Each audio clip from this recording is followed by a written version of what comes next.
कक्षा 7वीं हिंदी सुलभ भारती। पहली इकाई की दूसरी कविता है फूल और कांटे, जिसके कवि है अयोध्या सिंह उपाध्याय। प्रस्तुत कविता में कवि ने यह स्पष्ट किया है कि मनुष्य विशिष्ट कुल में जन्म लेने से नहीं, कुल का अर्थ है खानदान, परिवार जिसे हम कहते हैं, बल्कि अपने कर्मों से ही बड़ा बनता है। कर्म अर्थात कार्य। मनुष्य किसी भी कुल में, खानदान में अगर पैदा होता है तो वह अपने परिवार से के नाम पर सम्मान नहीं पाता है, बल्कि उसे अपने कर्मों के आधार पर सम्मान मिलता है। इस कविता में कवि ने यही फूल और कांटे के माध्यम से समझाने का प्रयत्न किया है।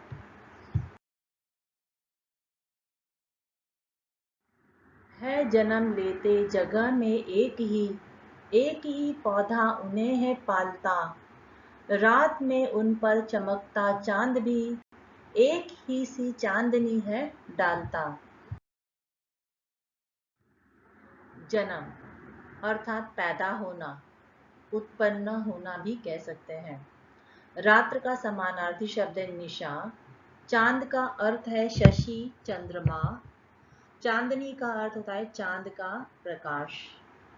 यहाँ पर फूल और कांटे इस कविता के माध्यम से कवि अयोध्या सिंह उपाध्याय हमें बताना चाहते हैं कि एक ही स्थान पर फूल और कांटे जन्म लेते हैं। वही पौधा दोनों को पालता भी है। उसी पौधे पर फूल और कांटे बड़े भी होते हैं। रात्रि में चांद दोनों पर एक समान चमकता है और अपनी चांदनी का प्रकाश दोनों पर समान रूप से डालता भी है।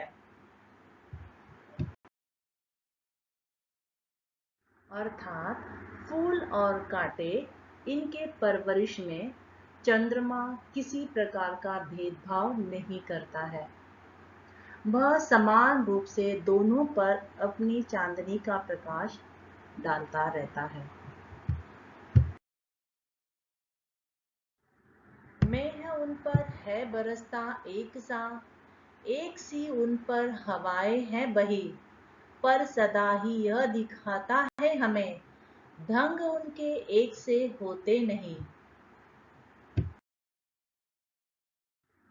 मेघ उन पर है बरसता एक सा। मेघ का अर्थ है बादल। एक सी उन पर हवाएं हैं बही। हवा का समानार्थी शब्द होता है पवन। पर सदा ही यह दिखाता है हमें, सदा का अर्थ होता हमेशा। ढंग उनके एक से होते नहीं। ढंग का मतलब बर्ताव, व्यवहार। कवि के अनुसार फूल और कांटे दोनों पर बादल भी समान रूप से बरसते हैं। हवाएं भी समान रूप से दोनों पर बहती है। हवा फूल और कांटे में कोई भी भेदभाव नहीं करती है। उसी प्रकार बादल भी उनमें किसी प्रकार का भेदभाव नहीं करते हैं, पर हमेशा यही दिखाई देता है कि उनका व्यवहार एक जैसा नहीं होता है। उन दोनों के बर्ताव में, उनके बिहेवियर में बहुत अंतर होता है।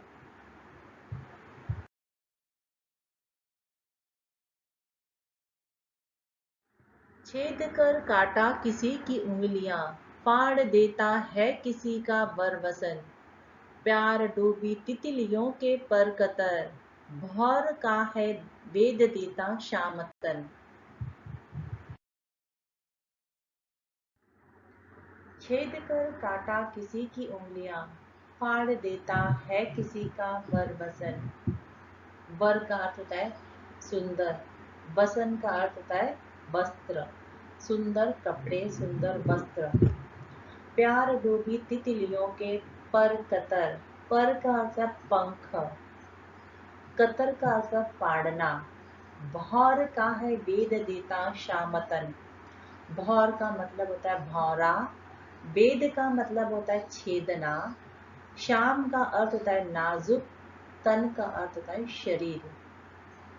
यहाँ पर कवि कहते हैं कि कवि के अनुसार कांटा किसी की उंगलियों में चुभता है, अर्थात जब हम फूल तोड़ने जाते हैं उस समय कांटा हमारे हाथों में चुभ जाता है और चुभने के कारण हाथों से खून भी बहने लगता है, अर्थात हमें कष्ट पीड़ा पहुंचाने का कार्य वह कांटा करता है। उसी प्रकार अगर हमारे वस्त्र फंस जाते हैं तो उन सुंदर वस्त्रों को भी फाड़ने का कार्य कांटा करता है। जो तितलियां फूलों पर बैठती है उनके पंखों को वह कांटा फाड़ देता है। उसी प्रकार भौरा जब फूलों के चारों तरफ मंडराता है उस समय वह कांटा उनके नाजुक शरीर को अपने शूल के द्वारा नुकसान पहुंचाता है, उनके शरीर को वेध देता है, छेद देता है।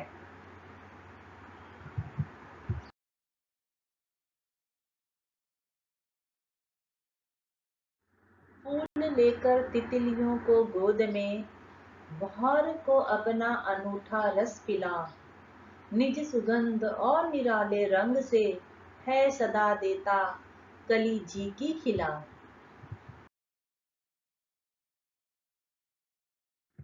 फूल लेकर तितलियों को गोद में, बहार को अपना अनूठा रस पिला। अनूठा का मतलब होता है विशेष। निज सुगंध और निराले रंग से, निज का मतलब स्वयं का, खुद का, और निराले, निराले का मतलब होता है अलग तरीके का, विशेष तरह का। है सदा देती कली जी की खिला। कली जी की खिला यह एक मुहावरा है, अर्थात खुश होना।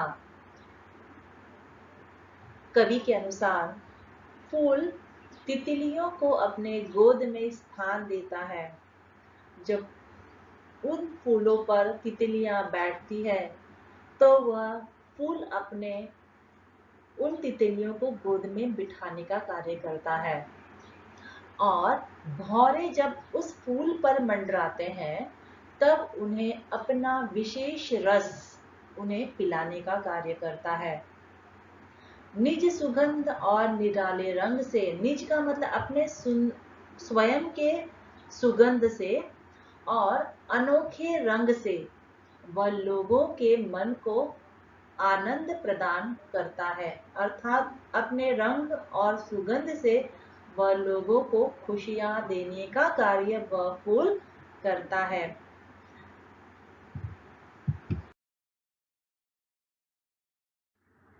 खटकता एक सबकी आंख में, दूसरा है सोहता सुर शीस पर, किस तरह कुल की बढ़ाई काम दे, जो किसी में हो बड़प्पन की कसर।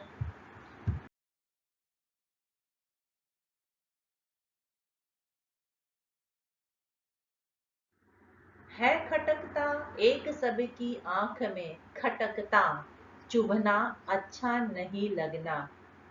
आंखों का समानार्थी शब्द है नेत्र, नयन, लोचन। दूसरा है सोहता सुर शीस पर। सोहता अर्थात शोभायमान, सुंदर दिखाई देना।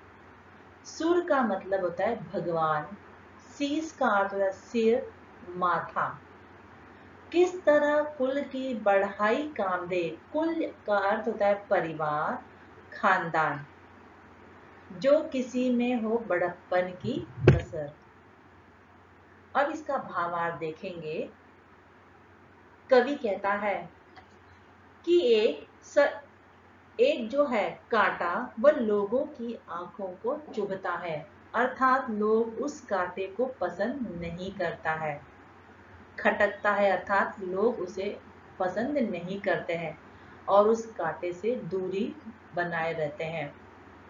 दूसरा है सोहता सुर शीस पर। उसी प्रकार दूसरा अर्थात फूल जो है भगवान के सिर पर शोभायमान देते हैं, भगवान के सिर की शोभा बढ़ाने का काम वह फूल करता है। दोनों एक ही स्थान पर पैदा होते हैं, लेकिन उनके बर्ताव के कारण उन्हें सम्मान उनके कर्मों के अनुसार मिलता है। कांटा लोगों को पीड़ा पहुंचाता है, फूल लोगों को अपने सुगंध और अपने सुंदरता के कारण लोगों को आनंद देता है। इसीलिए उन दोनों को उनके कर्मों के अनुसार यहाँ पर फल मिल रहा है। एक तो है कांटा लोगों को अच्छा नहीं लगता है, और दूसरा फूल भगवान के सिर पर शोभा प्रदान करता है। भगवान के सिर पर वह उनकी शोभा को बढ़ाने का कार्य करता है। यहाँ पर कवि कहते हैं कि कुल या वंश से किसी को मान सम्मान नहीं मिलता है। मान सम्मान मिलता है उसके कर्मों से। अगर आप अच्छे कर्म करते हो तो आपको सम्मान मिलता है, अगर आप बुरे कर्म करते हो तो आपको अपमान मिलता है, सम्मान नहीं मिलता है। इसीलिए हमें अपने जीवन में अच्छे कर्मों को प्राथमिकता देनी है, हमें अच्छे कर्म करने हैं। प्रकृति ने भी फूल और कांटे इसीलिए बनाए हैं कि लोगों को समझ में आए कि सुख दुख दोनों भाई है। प्रकृति के पास दंड और पुरस्कार दोनों है।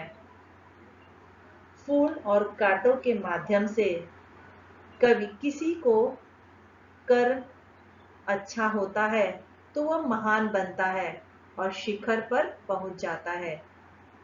इसमें उसके जन्म या कुल का कोई भी हाथ नहीं होता है। इस बात को स्पष्ट करने के लिए कवि फूल और कांटों का चयन उन्होंने किया है।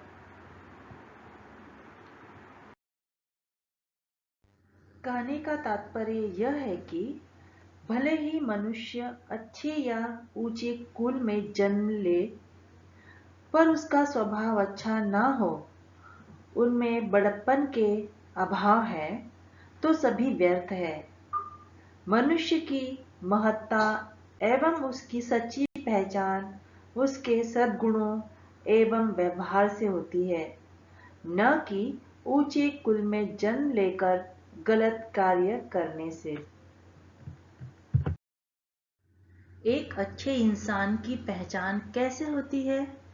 उसके अच्छे कार्यों से, उसकी अच्छाइयों से पहचान होती है, ना कि ऊंचे कुल में जन्म लेने के कारण उसकी पहचान होती है। इसीलिए हमें अपने जीवन में निरंतर अच्छे कार्य करते जाना चाहिए। हमें सबके साथ अच्छा व्यवहार करना चाहिए। हमें एक अच्छा इंसान अपने जीवन में बनना है।